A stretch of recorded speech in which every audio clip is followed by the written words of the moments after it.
but I also left scared. As I prepared to leave last year, I was detained by security at Ben Gurion Airport in Tel Aviv for a few hours.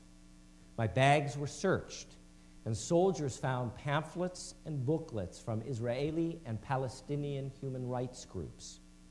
These pamphlets were produced by pro-peace and pro-Palestinian human rights groups, both Jewish and Arab. Where did you get these? The soldiers demanded. Don't you know these are lies? I was asked for the names of people I met, phone numbers, email addresses, places I stayed, who had offered me hospitality. I refused to give any information. The intimidation continued. What do you think about the Palestinians? I was asked repeatedly. When they found out that I was a minister, I was asked, does your religion take a position on Israel?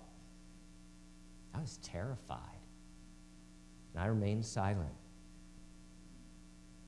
What the soldiers called lies, some people call truth. What the Israelis called Arab propaganda was actually an alternative telling of history and a truth-telling of the present reality. When I was taken from the main security area and escorted through the metal door into a back room, I didn't know what to expect. All I knew was that I was getting a very small taste of what it was like to be in a country that was in many ways a military state.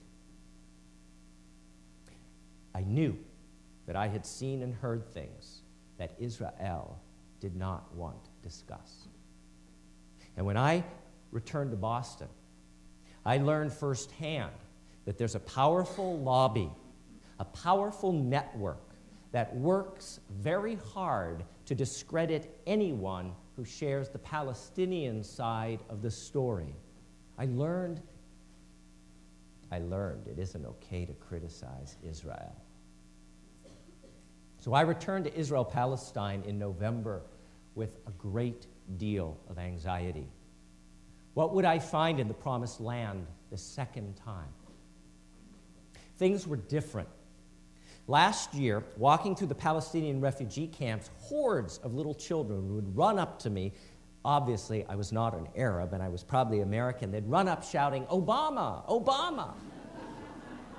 Who knew? Barack Obama had just been elected president, and most Palestinians and pro-peace Israelis that I spoke with last year felt he was going to bring change to the Middle East. But by this November, a year later, it was a different story. The Palestinians and the pro-peace Israelis I spoke with felt that Obama had capitulated to the anti-Palestinian lobby in Washington, and that Israeli Prime Minister Netanyahu had trumped Obama, putting him in his neophyte place. The U.S. was not going to stop Israel from building more settlements. And that brings us to something else that changed since last year. It's now all about the settlements. The speedy spread of Israeli settlements in the occupied territories has been fast and furious in the last 12 months. Even as diplomats dither over phrases like limited suspension of construction, the Israeli colonization continues to build beautiful, luxurious apartments and homes in land that is not legally part of the state of Israel.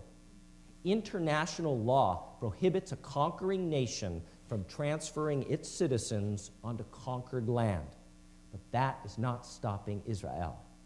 The building continues, and some settlements are now the size of small cities. One settlement has over 40,000 residents in it.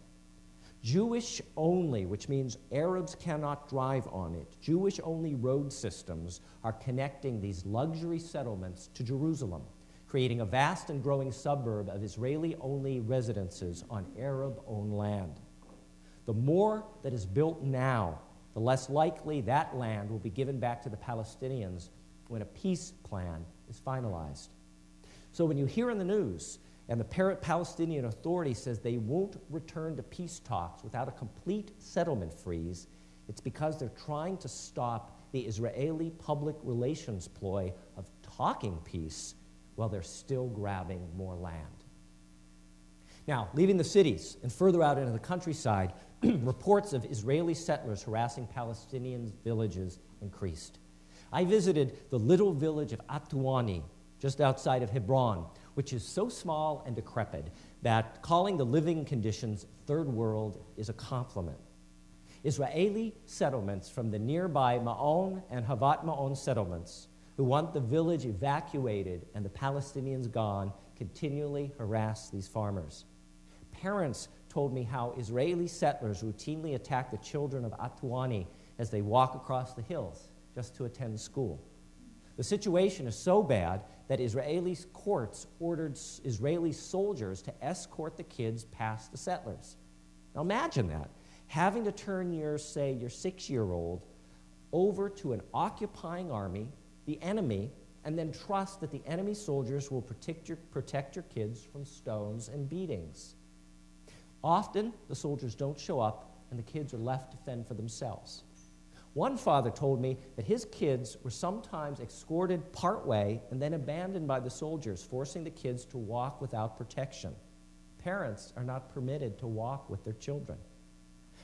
I met college-age Americans, kids your children's age, who were living in the village as international observers, hoping that their presence would dissuade settler or soldier violence.